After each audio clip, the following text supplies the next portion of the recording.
जी sir. बोलो है। लेकिन इसकी विशिष्ट संज्ञा बनाई उन्होंने कर्म प्रवचनी संज्ञा, है ना। अब इस कर्म प्रवचनी संज्ञा का जो फल है पंडित जी, वो आपको केवल द्वितीया करके नहीं मिलेगा, अर्थात कि कर्म प्रवचनी के योग में द्वितीया हो जाए, है ना, केवल द्वितीया करके नहीं मिलेगा। और दूसरी बात कि कर्म संज्ञा, आप जिसकी कर्म संज्ञा होती थी आप उसमें द्वितीया करते थे। जैसे देवदत्त गांव जाता है ना, तो आप देवदत्त को जो गमन क्रिया के द्वारा ईप्सिततम कारक था गांव, गांव, उसकी आप क्या कर देते थे, कर्म संज्ञा, और उसी में द्वितीया करते थे। अर्थात जिसकी कर्म संज्ञा होती थी द्वितीया उसी में होती थी। ऐसा था ना आपका, जी। है ना। लेकिन यहाँ ऐसा नहीं है, ये यहाँ ऐसा नहीं कि जिसकी कर्म प्रवचनीय संज्ञा होगी उसमें द्वितीया होगी, समझे। जिसकी कर्म प्रवचनीय संज्ञा होगी उसमें तृतीया या उसमें अपादान उसमें अपादान या उसमें अधिकरण होगा। यहाँ ऐसा नहीं है। यहाँ क्या होगा कि जैसे कर्म प्रवचनीय संज्ञा हो जाएगी सिंपल, ठीक है। उस कर, जैसे मान लो आपके इसकी कर्म प्रवचनीय संज्ञा हुई गांव की, है ना, ठीक है। तो गांव की कर्म प्रवचनीय संज्ञा होने के कारण उसके जो बराबर में बैठा हुआ है उससे जो संबंधित है उसमें विभक्ति विपरिणाम होगा, समझ गए। जैसे भी हम लोग अभिता परिता इत्यादि पढ़ रहे थे, अभिता परिता के कारण जो बराबर में बैठा था जिससे उसका संबंध बन रहा था उसमें द्वितीय करते जा रहे थे हम लोग, है ना। तो ऐसे ही ये भी है, कर्म प्रवचनीय के योग में द्वितीया होती है, अर्थात कर्म प्रवचनीय संज्ञा हो जाएगी किसी शब्द की, ठीक। और उस शब्द के योग में फिर तत्त विभक्तियां होती चली जाएंगी, जो जो विभक्तियां दो तीन बताई गई है। अर्थात ये क्या अधिकार है ये समझ लो, संज्ञात्वेन अधिकार सूत्र है कौन, ये कर्म प्रवचनीय, ठीक है। संज्ञा सूत्र भी है और अधिकार, अर्थात संज्ञात्वेन अधिकार सूत्र, जैसे कारक इत्यादि था ना, ऐसे ही कुछ सूत्र इसके अंतर्गत पढ़े जाते हैं, बस इतनी सी बात है। ठीक है भाई साहब, समझ में आ गई होगी मेरी बात अब आपको। जी। जी सर। आगे पढ़ेंगे तो समझ में आ जाएगा। ये कह रहे हैं, वही कह रहे हैं, अधिकार सूत्रम संज्ञा सूत्रम चाहिए यदा, यहाँ से लेकर के अधिरीश्वर एक सूत्र आता है 1 4 97 तक, वहां तक कर्म प्रवचनी संज्ञक जो विधान है, कर्म प्रवचनी का विधान किया गया है। ये जो सूत्रों में, जिन सूत्रों में ये सब ये अधिकार गया है वो सब सूत्र कर्म प्रवचनी संज्ञा का विधान करते हैं, ठीक है। कह रहे हैं अस्मिन अधिकारे विद्यमान ही सर्व ही अपनी सूत्र ही, देख लो 83 लेके और 97 तक कितने सूत्र हो जाते हैं, क्यों जी, लगभग 15 सूत्र हो जाएंगे मुझे लग रहा है, यहाँ तक है 15 हो जाएंगे ना। जी सर। 14 15 सूत्र हो जाएंगे, देख लेना, है ना। तो सभी सूत्रों के द्वारा, सभी सूत्रों में आहत्य एकादशानाम शब्दानाम, कितने शब्दों को, इन 14 15 सूत्रों से कितने शब्दों को, 11 शब्दों को कर्म प्रवचनी संज्ञा का विधान किया जाता है। कितने शब्दों में किया जाता है, 14 या 11 15 शब्दों में। शब्दों में कर्म प्रवचनी संज्ञा का विधान किया जाता है। वो देखिए अलग अलग सूत्र आपको सारे दे दिए गए हैं। जैसे ये 11 शब्द हैं, अनु उप, आपके प्रादि है ना, इन्हीं की कर्म प्रवचनी संज्ञा होती है पंडित जी, तत्त अर्थों में, है ना। जैसे अनु है, अनु की कर्म प्रवचनी संज्ञा हो जाती है कब, बोले जब ये लक्षण अर्थ को उदित करेगा, जब ये तृतीय अर्थ को उदित करेगा, जब ये हीन अर्थ को, है ना, बात समझ में आ रही है। जब ये इत्थम भूताख्यार भाग वीपसा इत्यादि प्रत अर्थों को उदित करेगा तब इसकी, है ना। उप की अधिक अर्थ को उदित करेगा तो उप की कर्म प्रवचनी संज्ञा होती है। अप और परी की वर्जन अर्थ में कर्म प्रवचनी संज्ञा होती है, समझे पंडित जी, है ना। आंग की मर्यादा अर्थ में, जब ये मर्यादा अर्थ को कहेगा, है ना। अरे तत्त अर्थों में तत्त प्रादियों को प्रयोग करते हो कि नहीं करते हो, समास में भी पढ़ रहे थे ना ये तो अपने, तो जी समास में भी कर रहे थे ना प्रादियों का प्रयोग अलग अलग अर्थों में, ऐसे यहाँ है, समझ गए।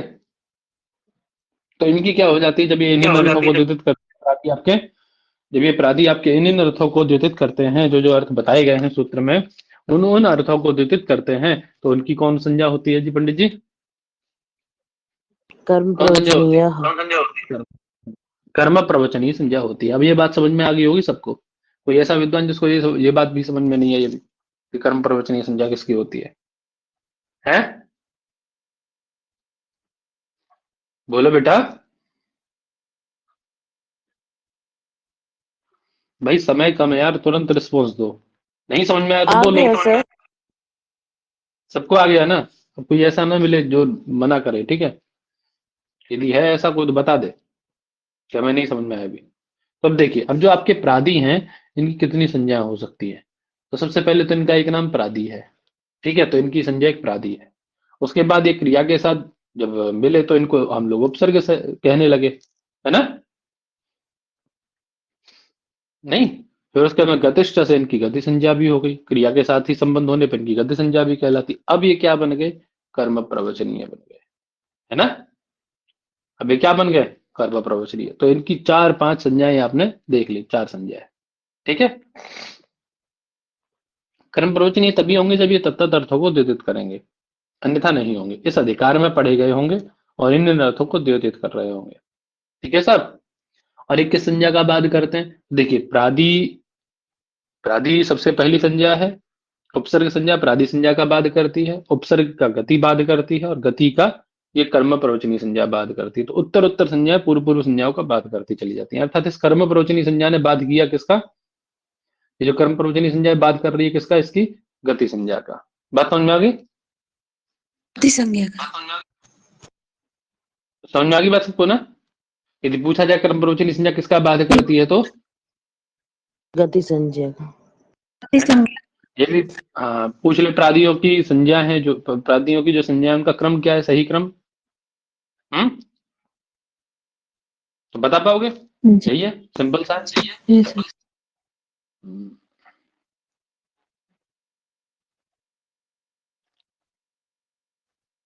जो कह रहे हैं ना कि इयम कर्म प्रवचनीय संज्ञा एक संज्ञा अधिकारात, अर्थात हमारे यहाँ वो सूत्र पढ़ा गया, एक से एक ही वह संज्ञा, है ना? उस एक संज्ञा अधिकार से उपसर्ग संज्ञा गति संज्ञा च बाधते, गति संज्ञा और उपसर्ग संज्ञा दोनों का बाध कर देती है, ठीक है बेटी, है ना? बात समझ में आ गई? जी सर। जी सर। अब कैसी संज्ञा? ये अनवर्थ संज्ञा है। कैसी संज्ञा है कर्म प्रवचनी संज्ञा?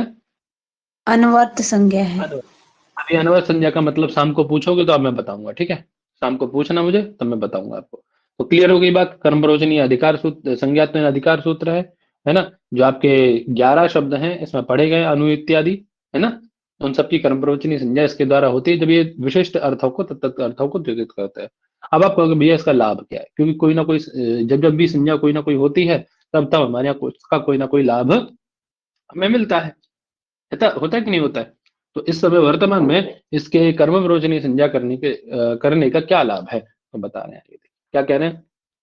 चलते हैं। अनु लक्षण है, क्या कहा जी उन्होंने? अनु लक्षण है ना? यही सूत्र है। अरे बोलो यार फटाफट फटाफट। जी सर। नहीं कैसे, मतलब एकदम धीरे भागे पड़े रहते हो आप लोग। सुबह सुबह तो ऊर्जा होनी चाहिए, एनर्जी होनी चाहिए। व्याकरण पढ़ने के लिए ऊर्जा चाहिए, शास्त्र पढ़ने के लिए ऊर्जा होती है, ऊर्जा चाहिए होती है। ऐसा नहीं आपके जैसे होता है, सो रहे हैं पड़े एकदम, 10 घंटे बाद बोल रहे हैं जी। समझ में आया? जी। जैसे मतलब एकदम प्राण बस निकलने ही वाला है। 2 मिनट में निकल जाए, 4 मिनट में, 10 मिनट में, कभी कभी भी निकल सकता है। ये इनके दर्शन हो चुके हैं बस। एकदम मरियल जैसे बैठे रहते हैं। ऊर्जा लाओ यार। कोई ऐसा बुड्ढे बुड्ढे तो हो नहीं आप लोग, आपको 60-65 साल के हो सब, है? क्यों जी? हाईएस्ट कोई होगा तो 30-32-35 साल का बस। आप लोगों के अंदर ऊर्जा नहीं है यार। क्या करोगे? कैसे विद्यार्थी हो जी? ऊर्जावान होना चाहिए विद्यार्थी को। हम्म। जी। जी सर। हाँ, काय ओज नहीं है जी। हम्म। आधे से ज्यादा तो आप में, चाहे पुरुष हो चाहे महिला हो, आधे से ज्यादा तो आप लोगों में अभी ब्रह्मचर्य व्रत का पालन कर रहे हो। तो कहाँ आपका ओज गया जी? हमें देखो कभी ऐसे बात करते हुए, आप लोग जैसे बोलते देखे हो? नहीं सर। मुझे सो के भी उठाओ तब भी ऐसे बोलूं ना मैं, जैसे आप लोग बोलते हो। बीमार हूंगा तब भी ऐसे आवाज नहीं निकलती मेरी, जैसे आप लोग मरियल मरियल मरियल मरियल बोलते हो। हम्म।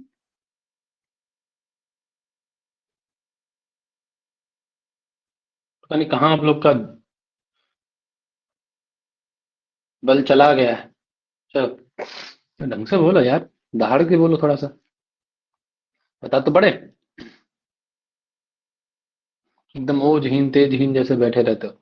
चलो, तो क्या कह रहे हैं, अनुभव लक्षण है, अर्थात लक्षण अर्थ को द्योतित करते समय मैंने पढ़ा था, बताया था अभी कि 11 अर्थ हैं। इन 11 शब्द हैं, इन 11 शब्दों का तत्त अलग अलग अर्थों में कर्म प्रवचनीय संज्ञा होता है। तो अब देखिए, सबसे पहले अनु को ही पकड़ा उन्होंने। अनु एक प्रादि है, ठीक है। जी। उसके बाद ये उपसर्ग है ना। उसके बाद ये क्या है, गति संज्ञक है, गति संज्ञा। है ना। तो अब जब इन सब संज्ञाओं का बाद करके एक संज्ञा इसकी और नहीं दी जा रही है, इसकी कौन कौन संज्ञा दी जा रही है, इसकी एक कर्म प्रवचनीय संज्ञा। कब होगी ये कर्म प्रवचनीय संज्ञा, तो क्या कह रहे हैं देखिए, बोले जब ये किस अर्थ को द्योतित करतेगा, लक्षण अर्थ को द्योतित करेगा। किस अर्थ को द्योतित करेगा पंडित जी महाराज, लक्षण जब अर्थ। लक्षण द्योतित करेगा। लक्षण अर्थ को। वही कह रहे हैं देखिए, कारणम द्योतयितुम प्रयुक्तः अनु इति शब्दः कर्म प्रवचनीय संज्ञकः भवति। कारण इस अर्थ को द्योतित करने वाला, है ना, कारण इस अर्थ को द्योतित करने के लिए, द्योतयितुम द्योतित करने के लिए, तुम प्रत्यय है ना, द्योतित करने के लिए प्रयुक्त अनु यह शब्द कर्म प्रवचनीय संज्ञकः भवति, कर्म प्रवचनीय संज्ञक होता है। ठीक है सर, समझ में आ गया सूत्र का। जी। दोबारा देख लीजिए, अरे अनु यह शब्द यदा जब कारण अर्थात लक्षण, अरे किसी चीज का कारण यानी हेतु यानी लक्षण, ये तो है। जी ये सर। तो अर्थ है, इसका निर्देश करने के लिए प्रयोग किया जाए, मतलब साक्षात वो शब्द न दे करके उसकी जगह पे हमने क्या दे दिया, लक्षण कारण इत्यादि शब्दों को न दे करके उसकी जगह क्या दे दिया हमने, अनु शब्द को दे दिया। जैसे समास में नहीं करते आप अव्ययी भाव में, अव्ययी भाव में साक्षात वो शब्द न दे करके उसके अर्थ में अनु इत्यादि का प्रयोग करते हो ना, इन प्रादियों का प्रयोग कर लेते हो, जी। नहीं करते, अव्यय का प्रयोग करते हो। हाँ, तो वैसे ही वो भी कह रहा है कि जब कारण और लक्षण इस अर्थ को निर्देशित करने के लिए, है ना, यह अनु शब्द प्रयोग किया जाए, तब सह वह क्या होता है, कर्म प्रवचनीय संज्ञक हो जाता है। ठीक है सर, ऐसा इस प्रकृत सूत्र का आशय है। ठीक है भाई साहब, क्लियर हो गया सबको। अब देखिए, उदाहरण के रूप में समझ लेते हैं। एक उदाहरण दिया उन्होंने, देव जपम अनुप्रावर्षत, क्या है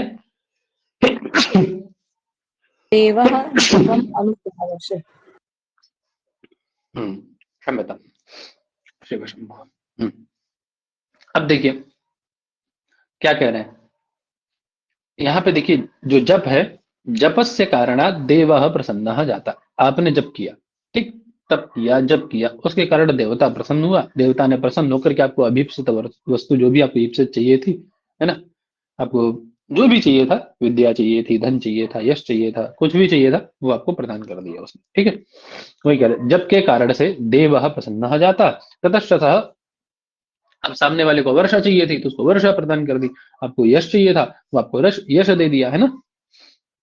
ठीक है, सपोज आपने वर्षा के लिए क्या, बहुत गर्मी पड़ रही थी, बहुत गर्मी पड़ रही थी, आपने जब किया और कि भैया वृष्टि हो जाए, हमारे यहाँ वृष्टि नहीं हो रही है, काल पड़ रहा है ना, एकदम सूखा पड़ रहा है। आपने जब किया, बहुत लोग देखा ना, अभी गर्मी जब आएगी बहुत ज्यादा भीषण गर्मी पड़ती है, वृष्टि नहीं होती है, जहाँ पे अकाल पड़ रहा होता है, वहां पे लोग देखा हुआ, साधु लोग कुछ होते हैं ऐसे आसपास में, वो लोग अपने चारों तरफ अग्नि जला के और बैठ के बीच में तप करते हैं, देखा है, वीडियो वगैरह भी वायरल होता है उन लोग के। तो वैसे, और उनके तप करने के 5-7 दिन बाद ही वृष्टि हो लेती है, हो जाती है ना। तो उनके तप का ये फल है कि उनके तप के उपरांत वृष्टि हो गई, है ना, है कि नहीं। तो अब उस वृष्टि का कारण कौन है, हेतु कौन है उस वृष्टि का, तो वर्षा का हेतु कौन है, बोलो, जप करना। अनु करने के बाद हुई क्या वृष्टि, उल्टा उल्टा बोल रहे पंडित है। तो कारण कौन है, हेतु कौन है, जप है। अब उस हेतु को, कि जप इस वृष्टि के प्रति हेतु है, इस चीज को द्योतित करने वाला कौन है, ये बताइए। जप वृष्टि के प्रति कारण है, हेतु है ना, जप के द्वारा ही वृष्टि हुई है, जप करने के उपरांत वृष्टि हुई है, ये चीज कौन बता रहा है आपको, कौन शब्द बता रहा है, प्रावर्षत बता रहा है। अरे भाई, हम ही नहीं पढ़े, अनुलक्षण आता है, अनु से लक्षण नहीं देते, थोड़ा आपको हेतु नहीं है, लक्षण मतलब हेतु कारण इत्यादि नहीं पढ़े हो,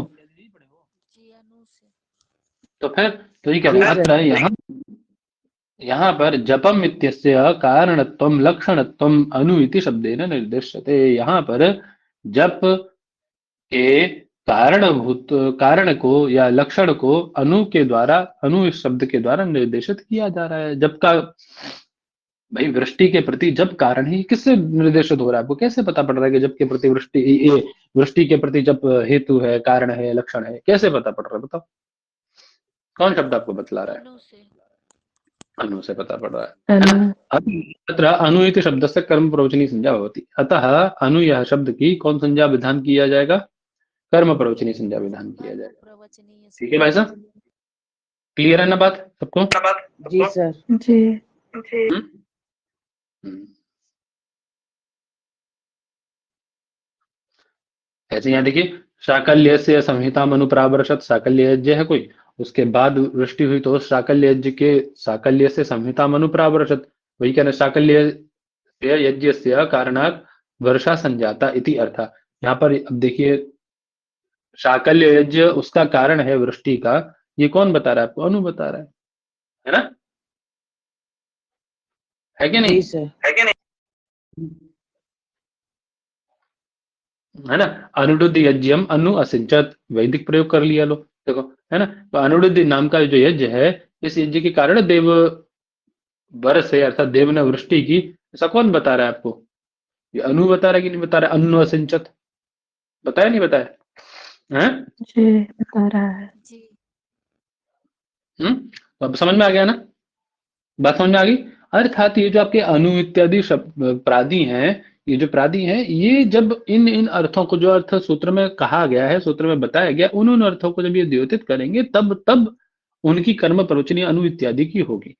अब प्रश्न आपने करना था क्या, कि भैया ये कर्म प्रवचनी तो हम कर लिए, ठीक है, लक्षण को जब द्योतित करेगा तो वही बात करें, लक्षण द्योत्य अनु उक्त संजस्यात्, उक्त मतलब वही कर्म प्रवचनी संजस्यात्, हम तो कर्म प्रवचनीय कर लिए है। अब इस कर्म प्रवचनीय का लाभ क्या है, क्या फायदा है इससे? तो ये किस किस का अपवाद है? गति उपसर्ग इत्यादि का अपवाद है, मैंने पूर्व में बता दिया आपको, ठीक है, ये भी याद रखना। आपसे पूछ लिया जाए सीधा सीधा कि ये जो आपकी कर्म प्रवचनीय है वो किसका अपवाद है, तो गति उपसर्ग इत्यादि का अपवाद है। ठीक है भाई साहब, चलिए अब लाभ करने का क्या है इसको कर्म प्रवचनीय को, तो कह रहे कर्म प्रवचनीय युक्त द्वितीय, क्या सूत्र पढ़े? कर्म प्रवचनीय युक्ते द्वितीया। द्वितीय, कर्म प्रवचनीय युक्ते द्वितीय, अर्थात जो कर्म प्रवचनीय संज्ञा जिसकी हुई है, समझ रहे पंडित जी? जिसकी कर्म प्रवचनीय संज्ञा हुई है उसके युक्ते, उसके युक्ते मतलब, युक्ते मतलब योग में, योग में, योग में, है ना, उससे जो जुड़ा हुआ है, वही कह रहे थे काशिकार भी, कर्म प्रवचनीय ही युक्ते द्वितीय व्यक्ति होती, अर्थात जिसका योग कर्म प्रवचनीय के साथ में है, इस कर्म प्रवचनीय के योग में उस शब्द में कौन व्यक्ति हो जाती है? द्वितीय विभक्ति। द्वितीय विभक्ति। बात समझ में आ गई? एक आपने कर्मणि द्वितीय पढ़ा था और एक आपने पढ़ दिया कर्म प्रवचनीय युक्त द्वितीय।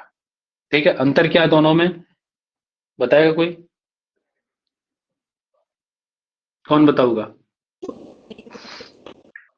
कर्मण द्वितीय वहां लगता है जहां पर क्रिया या क्रिया के योग में कोई कर्म संज्ञा होती है, और यहाँ पर हे प्रभु मैं बताऊं, कर्म प्रवचनी में द्वितीय, पंचमी, सप्तमी तीनों लगती है, और कर्म प्रवचनी युक्ते में सिर्फ द्वितीय लगती है, ये अंतर है।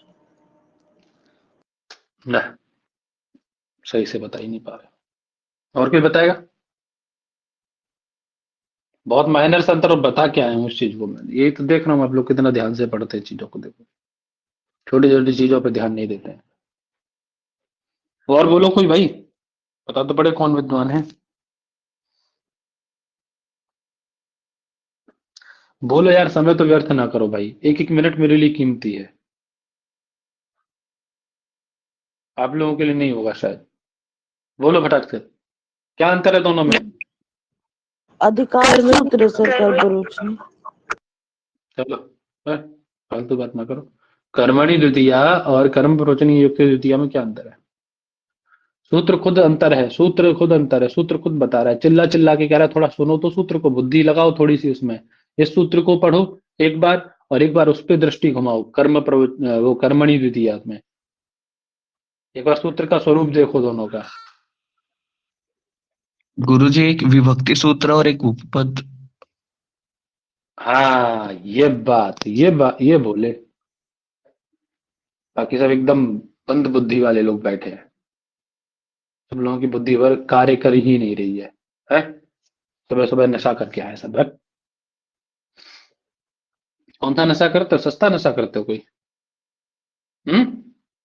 भैया इसे कह रहे हैं सुबह सुबह, हैं? और क्या कहूं, बताओ। आप लोगों की बुद्धि काम नहीं कर रही। जब मैं बता चुका हूं कि भैया देखो, कर्मणि द्वितीया जो है वो कर्म में द्वितीया करता है। सूत्र चिल्ला के कह रहा है कर्मणि। कौन व्यक्ति दिखाई दे रही है कर्मणि में?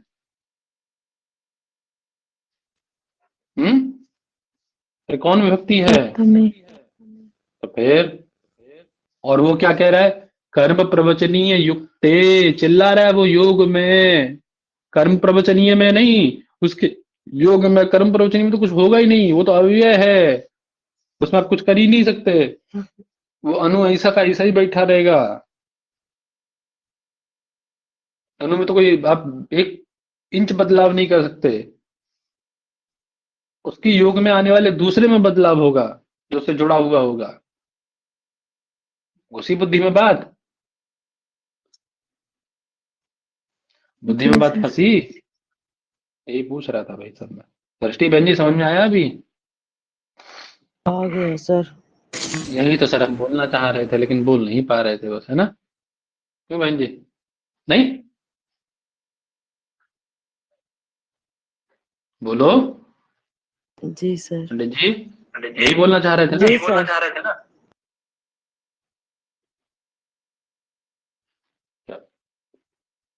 तो वही कह रहे हैं, एतेन योगे अर्थात ये कर्म प्रवचनीय के योग में द्वितीया विभक्ति होती है।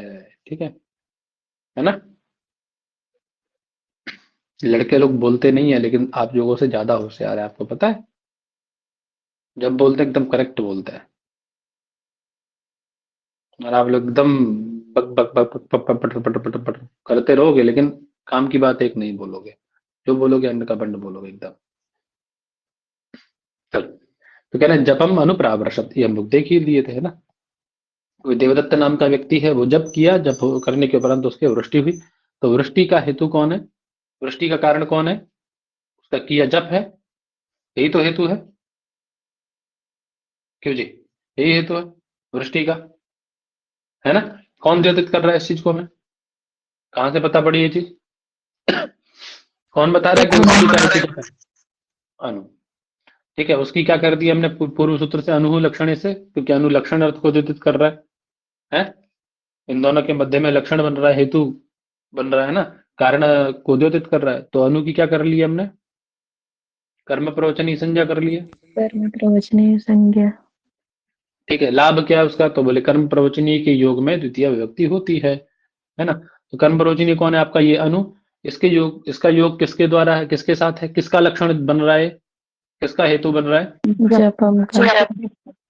जपम का। एक तदर्थ जपम में कौन विभक्ति दिखाई दे रही है आपको? देखो, द्वितीय विभक्ति। समझ में आ गया होगा। ठीक है, जिसके साथ इसका कनेक्शन होगा उसमें द्वितीय कर देगा। खुद में कोई बदलाव नहीं होगा, बराबर वाले में बदलाव कर देगा, है ना? बहुत लोग होते हैं ना, कि आप में ही बदलाव चाहते हैं, केवल अपने आप में एक अक्षर बदलाव नहीं करना, एक इंच बदलाव नहीं करना, आप ही बदलते रहो बस। वो आपके लिए नहीं बदलेंगे, आप उनके लिए बदलते रहो, है? वैसे ही है कुछ कर्म प्रवचनीय महाराज, है ना? चलिए, कह रहे, वही कह रहे हैं, हेतुभूत जप उपलक्षितम वर्षणम इत्यर्थः। हेतुभूत कौन है? जप, है ना? जप को उपलक्षित, उसके द्वारा उपलक्षित कौन है?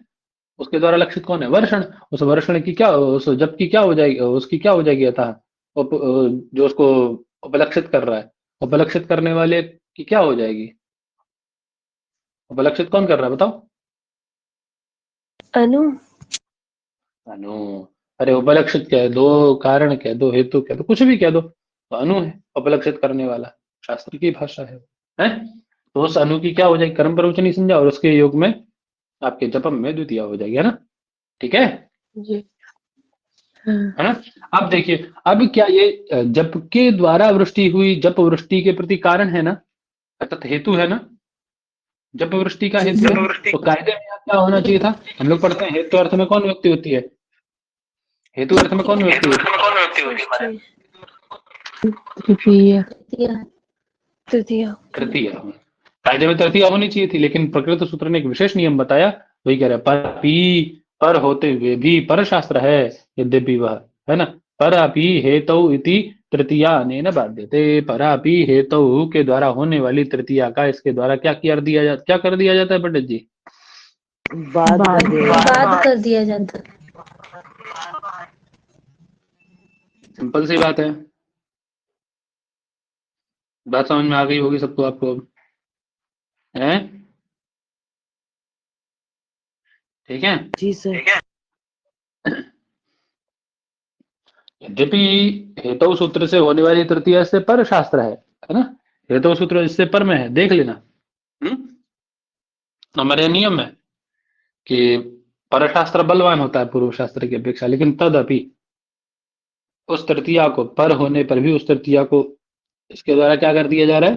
प्रकृति के द्वारा बाध दिया जा रहा है ना, बाध कर दिया जा रहा है। बाद किया गया। ठीक है, बात समझ में आ गई? जी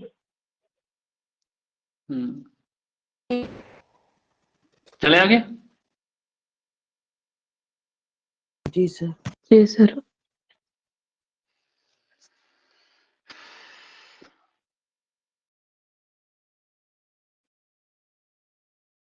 चले, कह रहे लक्षणित्तम भूताख्यान इत्यादि ना सिद्धे पुनः संज्ञा विधान विधान सामर्थ्य। तब देखिए एक बात, एक सूत्र है आपका लक्षणित्तम भूताख्यान भाग वीपसासु प्रतिपरिया नभा, तो उसमें भी आपका अनु आता है। वो किस अर्थ को बोले? लक्षणित्तम भूताख्यान भाग वीपसा इत्यादि अर्थों में क्या करता है, आप देख लेंगे एक बार तो समझ में आ जाएगा। देखो क्या कह रहा है, लक्षण इत्थम भूताख्यान भाग वीपसा, इन अर्थों में, अर्थात लक्षण भी आ गया ना, अनुलक्षण अर्थ को द्योतित कर रहा था तो ही कर्म प्रवचनी कर रहे थे ना उसको, तो यह लक्षण आ गया। लक्षण इत्थम भूताख्यान आदि और भी अर्थ हैं, इन सब अर्थों में प्रयुक्त आपके प्रति परि अनु की कौन संज्ञा हो जाती है? कर्म प्रवचनी संज्ञा। तो अनु भी है, लक्षण भी है ना। तो आप इसी सूत्र से काम चला लेते पंडित जी, आपको ये अलग से अनु लक्षण बनाने की आवश्यकता क्या पड़ गई? समझ में आ गई प्रश्न? जी बात समझ में आ गई ना सबको? तो वही कह रहे हैं कि भैया इससे यदि हम करते तो क्या होता, हमारी तृतीया का पुनः विधान होने की समस्या आ रही थी, है ना। तो पुनः संज्ञा विधान के सामर्थ्य से हमने इससे न करके वो नया एक सूत्र बनाया, वहां तृतीया की समस्या आ रही थी, तृतीया में प्राप्त हो जाती उससे हेतु इत्यादि से, वो ना हो ये तदर्थ हमने यहाँ पे क्या कर दिया, ये सूत्र नया पढ़ दिया है। बस आप फालतू की बातें ना करिए, ठीक है। चलें आगे। जी माता ठीक है साहब, है ना? जी सर। यहाँ कहीं चर्चा किया होगा इन्होंने, देखो देखो ये आ गया ना, ये आ गया ना।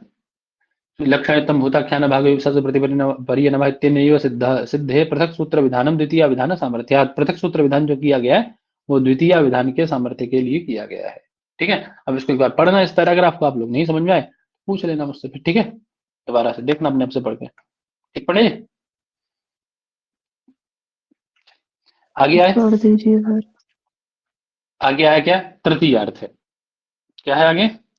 अग्रिम सूत्र तृतीया तृतीय अर्थ है। तृतीय क्या करें? तृतीय अर्थ में छोटे बच्चे तो हो नहीं, बड़े बच्चे हो, एमए कर चुके हो सब लोग, अरे थोड़ा सा खुद पढ़ो यार, इतनी कठिन संस्कृत तो नहीं है उसकी, पढ़ो तो कम से कम, नहीं समझ में आया फिर कल पूछना, शाम को पूछना, कौन सा हम किराए पे आए हैं, एक बार बोल देना भैया वो हमारे अर्थ को बता दो एक बार, बुक समझा, है ना। हिंदी को मारो बोली, ये यहाँ से पढ़ना इसको, ठीक है। जो बताया है ये पैराग्राफ पढ़ के देखना, नहीं समझ में आए तो पूछना फिर, ठीक, ठीक है। चलें आगे। अग्रिम सूत्र क्या है? अग्रिम सूत्र क्या जी?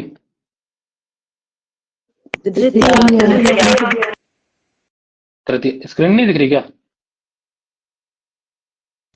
दिख रही है सर। फिर कौन बोल रहा है? तृतीय अर्थ है ना। अब क्या है तृतीय अर्थ? तृतीया का अर्थ क्या होता है? देखिए तृतीया वस्तुतः कहाँ होती है? योग में होती है ना, सह आदि योग में तृतीया होती है, तो ये तृतीया का अर्थ हो जाएगा। तृतीया का अर्थ मतलब सह इत्यादि, सह आदि, ये तृतीया के अर्थ होंगे। तो वही कह रहे हैं, देखिए तृतीया विभक्ति के अर्थम अर्थात ये सह योग इत्यादि ये जो तृतीया विभक्ति के अर्थ है, इन अर्थों को प्रकट करने वाला अनु है ना, उस अनु की कर्म प्रवचनीय संज्ञा हो जाती है। समझ में आ गई बात? इससे पहले लक्षण अर्थ में अनु की कर्म प्रवचनीय संज्ञा हो रही थी, अब किस अर्थ में हो रही है? जब वह तृतीय अर्थ को द्योतित कर रहा है तो उसकी कर्म प्रवचनीय हो रही है। बात समझ में आ गई सबको? ठीक है, पहले लक्षण अर्थ को द्योतित कर रहा था तब कर रहे थे, और अब तृतीय अर्थ को द्योतित कर रहा है तब कर रहे हैं। ठीक भाई साहब, क्लियर होगा सबको ऐसा तो, है ना? वही कह रहा है, देखिए कह रहे हैं अनु इति शब्द यदा तृतीय विभक्ते है अर्थम द्योतयितुम प्रयुज्यते। अनु यह शब्द जब तृतीय विभक्ति के इस अर्थ को द्योतित करने के लिए प्रयुक्त होता है तब उसकी कर्म प्रवचनीय संज्ञा होती है। ठीक है बेटू, जी सर। बोलो हाँ कि ना। जैसे देखिए पर्वतम अनु अवसिता सेना, पर्वतम अनु अवसिता सेना। अब देखिए सेना, पर्वत और अवसित यही शब्द आपको सुनाई दे रहे होंगे और एक अनु होगा मध्य में, 3-4 शब्द सुनाई दे रहे हैं। अब समझ लीजिए करके किस कारण, यानी सेना जो है पर्वत से सहाय न अतिष्ठत। क्या अर्थ है इसका? पर्वतम अनु अवसिता सेना का कि सेना पर्वत की सहायता से अर्थात पर्वत के सहारे से रुकी हुई है।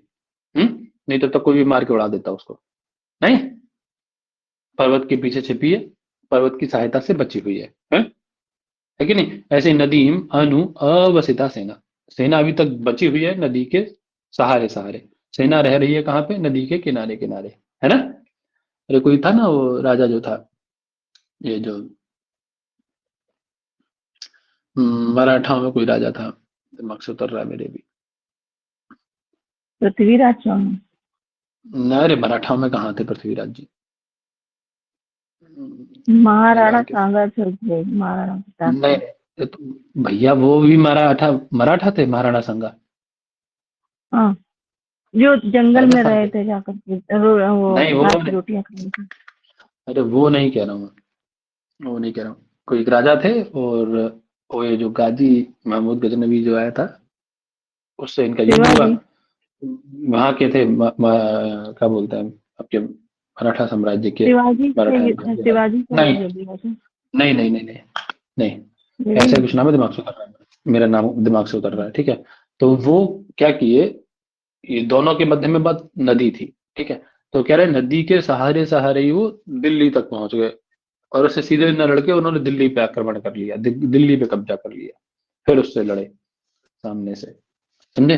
तो ये उन्होंने नदी का सहारा लिया ना, नदी के सहारे सहारे रहे, है ना? तो वही कह रहे हैं नदीम अनु अवसिता सेना, सेना जो है वो किसके किनारे है? किसके किनारे रुकी है? नदी के किनारे, है ना? ठीक है, अब मेरा कहने का मतलब ये है, यहाँ देखिए पर्वतम अनु अवसिता सेना। ठीक है, सेना कहाँ रुकी हुई है? पर्वत पे। अब देखिए किसके सहारे रुकी है? पर्वत के। सेना किसके सहारे रुकी है? नदी के। अब इस सह अर्थ को द्योतित करने वाला कौन है? यहाँ आपको तृतीया दिखाई दे रही है क्या? कहीं ना तो नदी में है, न सेना में है, किसी में नहीं, न पर्वतम में, न सेना, किसी में तृतीया नहीं है। तो आप इस सह अर्थ को द्योतित कैसे करेंगे? इस तृतीय अर्थ को द्योतित करने वाला कौन है आपके पास में? कौन द्योतित कर रहा है तृतीय? वही बता रहा है कि सेना पर्वत के सहारे से रुकी हुई है, पर्वत की सहायता से रुकी है, सेना नदी के किनारे सहायता से उसकी रुकी है, नदी की सहायता से। ठीक है, तो इस सह अर्थ को अर्थात उसके संयोग अर्थ को, उसके योग अर्थ को सेना और पर्वत के, सेना और नदी के, सेना और पर्वत के जो योग है उस योग को कौन द्योतित कर रहा है भैया? सेना नदी सेना पर्वत का योग कौन बता रहा है? अनु द्योतित कर रहा है। ठीक है, तो उस अर्थ में अनु की क्या हो जाएगी? इस अर्थ को द्योतित करने वाले अनु की बोलो फटाफट फटाफट। कर्म प्रवचन। ठीक है, कर्म प्रवचनीय संज्ञा हो जाएगी ना, वही कह रहे हैं। अत्र अनु इति शब्देन सेनायाः पर्वतेन सह योगः निर्दिष्टः, है ना? अनु इस शब्द का सेना और पर्वत के साथ योग निर्दिष्ट किया जा रहा है। अनु शब्द के द्वारा सेना और पर्वत के, सेना का पर्वत के साथ योग है ऐसा बताया जा रहा है। ऐसे यहाँ पर अनु इस अव्यय के द्वारा, अनु इस कर्म प्रवचनीय, अनु इसके अव्यय के द्वारा क्या किया जा रहा है? इस प्रादि के द्वारा सेना और नदी का संयोग द्योतित किया जा रहा है, योग द्योतित किया जा रहा है। अतः इस अनु की क्या हो जाएगी? कर्म प्रवचनीय संज्ञा हो जाएगी। बात समझ में आ गई? ठीक है, अब जैसे ही कर्म प्रवचनीय संज्ञा होगी, अब इसका योग किसके साथ है? अनु का योग किसके साथ है? नदी के साथ। अनु का योग किसके साथ है? पर्वत के साथ। उसमें क्या हो जाएगी? कर्म प्रवचनी के योग में द्वितीया कर दो, तभी तो द्वितीया हो पर्वतम और रजत बना है। ठीक है, ठीक है सर। जी सर। जी सर।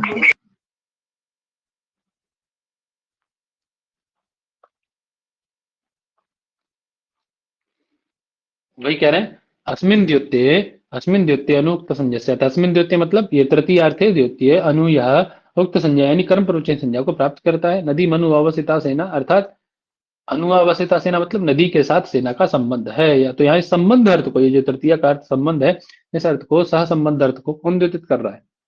सह संबंध अर्थ को कौन द्योतित कर रहा है? यहाँ अनु द्योतित कर रहा है। उस अनु की क्या हो जाएगी? कर्म अनु। प्रवचनी संज्ञा, और उसके योग में नदी में क्या हो गई? द्वितीय। ठीक है ना? जी। जी ठीक है सर। सर। चलिए आगे, हीन आ गया। अब कह रहे हैं अनु जब हीन अर्थ को द्योतित करेगा तब भी उसकी कौन संज्ञा हो जाएगी? कर्म कौन प्रवचनी संज्ञा होगी? कर्म प्रवचनी। कर्म प्रवचनी बहुत सरल है, संज्ञा। बहुत सरल है, बहुत सरल है, बहुत सरल है, बहुत सरल है। जैसे मान लीजिए दो पदार्थ है, दो पदार्थ है, ठीक है। दो पदार्थ क्या है? जैसे दो विद्यार्थी हैं, है ना, तो हम लोग कह देते हैं नॉर्मली कि इसकी अपेक्षा ये थोड़ा सा पढ़ाई में डल है ना, हीन है, इसकी अपेक्षा ये हीन है ना। नहीं, समाज में हम लोग देखते हैं भेदभाव कि ये इससे हीन है, ये इससे न्यून है, धन में, है ना, किसी भी चीज में करते हैं ना, जैसा करके धन में, आचरण में हीन है। बनाया जाता है ना। सबसे ज्यादा बड़ा भेदभाव, मैं कह रहा हूँ, जाति से ज्यादा बड़ा भेदभाव पता है क्या? धन का है। जाति से ज्यादा बड़ा भेदभाव धन है। अब जब जाति से बाहर निकलेंगे तब अब देखेंगे कि धन से बड़ा कोई भेदभाव नहीं है। एक धनी व्यक्ति और एक गरीब व्यक्ति के मध्य में जो भेदभाव है ना, बहुत बड़ा भेदभाव है। ये जाति से कहीं ज्यादा बड़ा भेदभाव है। ठीक, तो ये क्या है? एक हीन है, एक उच्च है। तो ये जो हीनता को द्योतित करने वाले किसकी, इस हीन अर्थ को द्योतित करने वाले किसकी? बोलो। अनु की। अनु की की। कौन संज्ञा हो जाती है? कर्म कौन संज्ञा प्रवचनी। होती है? कर्म प्रवचनी संज्ञा होती है। बात समझ आ गई?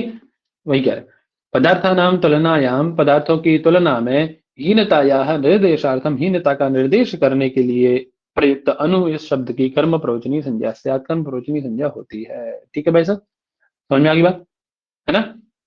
वही बता रहे थे कि जी। दो या दो से अधिक पदार्थों की जहां पर तुलना की जाए वहां पर न्यूनताया निर्देशार्थम, न्यूनता को बतलाने के लिए, अर्थात हीनता को बतलाने के लिए कि ये से हीन है ना। कौन? अनु। अनु ये शब्द प्रयोग होता है, और तब जब प्रयोग होता है तो उसकी कर्म प्रवचनी संज्ञा हो जाती है। जैसे समझ लीजिए, कह रहे अनु अर्जुनम योद्धारा, है ना। अर्जुन क्या है? सभी योद्धाओं में श्रेष्ठ है कि नहीं? अर्थात अन्य जो अन्य योद्धा हैं, जो अन्य योद्धा हैं वो अर्जुन की अपेक्षा क्या है? अनु है। अनु है मतलब हीन है, न्यून है कि नहीं? बताओ। तो कह रहा है अर्जुन की अपेक्षा सभी योद्धा क्या है? न्यून है ना। ठीक है, तो यहाँ अनु के द्वारा अर्जुन की अपेक्षा अन्य योद्धाओं का न्यूनता दिखाई गई है ना, हीनता दिखाई गई है ना। अतः अनु की क्या हो जाएगी? कर्म प्रवचनी संज्ञा। ठीक है सब, जी महोदय। बात समझ आ गई? और इस कर्म प्रवचनी के योग में अर्जुन में क्या होगी? द्वितीय हो जाएगी। ठीक है, क्योंकि किससे हीन है, किससे न्यून है? अर्जुन से, है ना। आगे करें, अनुशाकटायनम वैयाकरणा, जितने भी वैयाकरण वो शाकटायन की अपेक्षा क्या है? न्यून है, हीन है। अनुहरिम सुराह, हरि की अपेक्षा अन्य जो देवता हैं वो कैसे हैं? न्यून है, हीन है ना। हीन है। अब हीन का मतलब कह रहे हैं यहाँ पे, हीन का मतलब गुण रहित भी हो सकता है, संस्कार रहित भी हो सकता है। इन सब अर्थ, ये सब अर्थ आपके हो सकते हैं, आप देख लीजिएगा, ठीक है, अपने अनुसार, है ना। हो सकता है कि पूर्व की अपेक्षा कम गुण हो उसमें, जिससे तुलना की जा रही है उसकी, हरि से तुलना की जा रही है देवताओं की, देवताओं में कम गुण है, कम शक्तियां हैं उनके पास, है ना, है कि नहीं। कृष्ण के पास अधिक उनके वो है, यश के आधार पे, किसी आधार पे किया जा सकता है ना। हीनता न्यूनता तो आप लोग जानते हैं किस आधार पे किया जा सकता है। वही कह रहे हीने द्योत्य अनु प्रागवत, हीनता को द्योतित करने वाले अनु की प्राग के जैसे, प्रागवत मतलब कर्म प्रवचनी संज्ञा होती है। क्या बनाए? अनु हरिम सुराह, तो यहाँ अनु की क्या हो गई आपके? क्योंकि हरि की अपेक्षा जो सुर है यानी देवता हैं वो कैसे हैं? हीन है, न्यून है। तो न्यूनत्व को विदित करने के लिए किसको प्रयोग किया गया आपके अनुसार? अनु को। किसको प्रयोग किया गया जी? अनु अनु को, अनु है ना? अनु को। और उसकी क्या हो गई? अनु की कर्म प्रवचनीय संज्ञा हो जाएगी। कर्म प्रवचनीय। बात समझ आ गई? अर्थात हरे ही हीना इत्यर्थ, अर्थात हरि से हीन है, न्यून है। क्लियर है बात? जी सर। आई क्या उपोदिके च, उप आ जाता है। अभी तक अनु अनु के पीछे पड़े थे, 3-4 सूत्रों में हमने अनु को खूब पकड़ा अच्छे से, है ना? कभी तो लक्षण अर्थ में है, नहीं, कभी हीन अर्थ में, कभी किसी अर्थ, ऐसा पकड़ा अलग अलग अर्थ में। अब कौन सूत्र आ गया? उप आ गया। अब उप को पकड़ रहा है, ठीक है? कहने उपोदिके च, क्या है सूत्र? उपो अधिके अर्थात ये जो आपका उपअपराधी है, जानते हो ना उप अपराधी को, पहचानते हो? ये जो उपअपराधी है, ये उपअपराधी जब किस अर्थ को द्योतित करेगा? अधिक अर्थ को द्योतित करेगा। और चकार ग्रहण से आप पूर्व में जो हीन अर्थ है उसके लिए लिए थे, वो हीन भी यहाँ ले लीजिएगा। जब ये अधिक अर्थ या हीन अर्थ को निर्देशित करेगा अर्थात द्योतित करेगा, तब इस उप की कौन संज्ञा होगी? कर्म प्रवचनीय संज्ञा। कर्म प्रवचनीय संज्ञा होगी। बात समझ में आ गई, है ना? उप की कर्म प्रवचनीय संज्ञा कब होगी भाई साहब? जब वो अधिक और हीन अर्थ को अधिक और द्योतित हीन अर्थ में द्योतित होगा। हाँ, जब वो किस अर्थ को द्योतित करेगा? अधिक और हीन अर्थ को द्योतित करेगा, तब उप की कर्म अधिक और प्रवचनीय हीन। संज्ञा उसके योग में बात समझ में आ गई? ठीक है। जी सर। जैसे उप परार्धे हरे गुणाः उप हरिम सुराः, देखिए चलते हैं। हीन अर्थ में तो अब उप की होगी आदि के अर्थ में भी। जैसे हीन अर्थ भी 2 या 2 से अधिक के मध्य में दिखाया जाता है ना? ऐसे ही आधिक के अर्थ भी 2 या 2 से अधिक के मध्य में ही दिखाया जाएगा ना? और ये जो जी आधिक्य सर। है वो या तो संख्या के आधार पे किया जाएगा, है ना, पदार्थ संख्या के, या परिमाण इत्यादि के आधार पे दिया जाएगा, है ना? ठीक है, योग्यता इत्यादि के आधार पे दिया जाएगा, है ना? ठीक है भाई साहब? जी सर। है ना? जैसे उपत्रिंशत वर्षस्य दिनानि, अर्थात वर्षस्य दिवसाः 300 इत्यस्य तुलनायाः अधिकाः, अर्थात 300 की अपेक्षा वर्ष के दिन अधिक है, 65 अधिक है उसमें, है कि नहीं? तो यहाँ देखिए तुलना की जा रही है ना, तुलना की जा रही है कि नहीं की जा रही है? ऐसी उपखारिया द्रोण, जो द्रोण का परिमाण है वो खारी परिमाण की अपेक्षा क्या है? अधिक है। खारी परिमाण छोटा है, द्रोण का परिमाण अधिक है। तो यहाँ भी क्या है? उप किस अर्थ को द्योतित कर रहा है? अधिक अर्थ को द्योतित कर रहा है कि नहीं? क्यों जी? जी सर। है ना? ऐसे ही उप परार्धे हरे गुणा, हाँ, हरि के गुण क्या है? परार्ध, सबसे बड़ी संख्या परार्ध है ना, उस परार्ध से भी अधिक है। किसके? हरि, भगवान हरि विष्णु के गुण। गिन सकते हैं आप नहीं गिन सकते। गिन सकते क्या? नहीं गिन सकते। वो परार्ध से भी अलग है, मतलब अनंत है ना?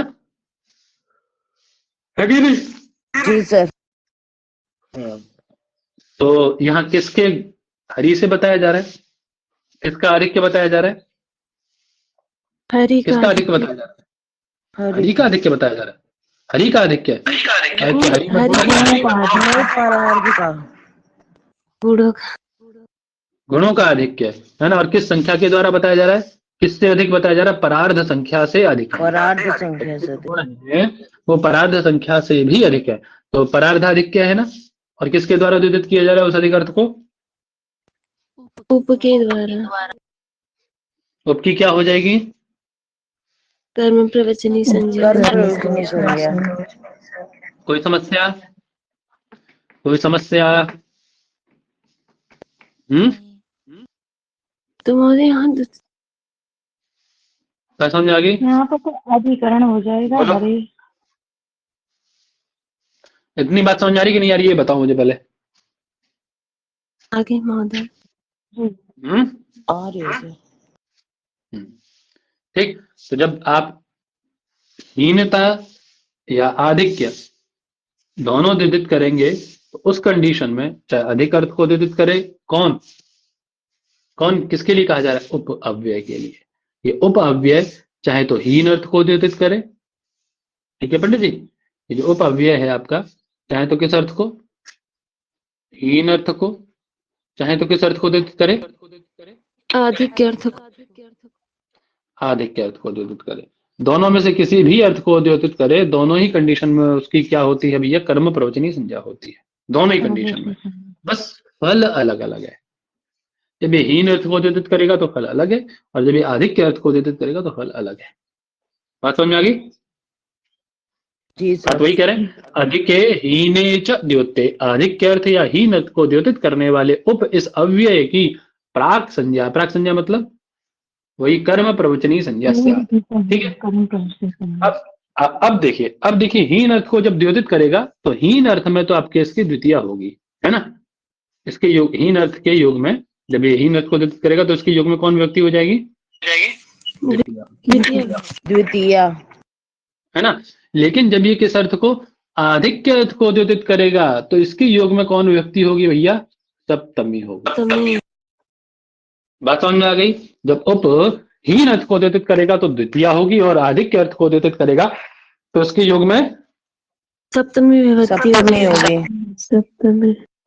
सप्तमी होगी। समझ में आ गई। तो अभी हमारा विषय क्या है, द्वितीया है, तो हम द्वितीया का उदाहरण देखेंगे। सप्तमी का तो वक्ष्यते, जब ही लिखा है उसने ये सप्तमी वक्ष्यते, अधिक अर्थ में होने वाली सप्तमी तो आगे जब सप्तमी व्यक्ति पढ़ोगे आप तब वक्ष्यते, ठीक, इसीलिए ग्रंथकार लिख दिया, है ना। कह रहे उप हीने उप हरिम सुरा, अतः सुर जो है वो हरि की अपेक्षा क्या है, हीन है ना। तो इस हीन अर्थ को द्योतित कौन कर रहा है भाई साहब मेरे, उप। बोलो। जैसे अनुहरिम सुरा बनाए थे, अनुहरिम सुरा बनाए थे ना, तो वहां अनुहीन अर्थ को द्योतित कर रहा था। यहाँ क्या बनाया, अब यहाँ क्या बना दिया आपने, उपहरिम सुराहा बना दिया, वही तो है। यहाँ उपहरिम सुरा बना दिया, अब यहाँ उपहीन अर्थ को द्योतित कर रहा है, बस इतना ही तो अर्थ है, इतना ही तो समझ, इतना ही तो अंतर है। वहां अनुहीन अर्थ को द्योतित कर रहा था, इतना ही तो अंतर है। उसके योग में जिससे न्यूनत्व या जिससे आधिक्य द्योतित किया जाए उसी में क्या होती है आपकी द्वितीय विभक्ति।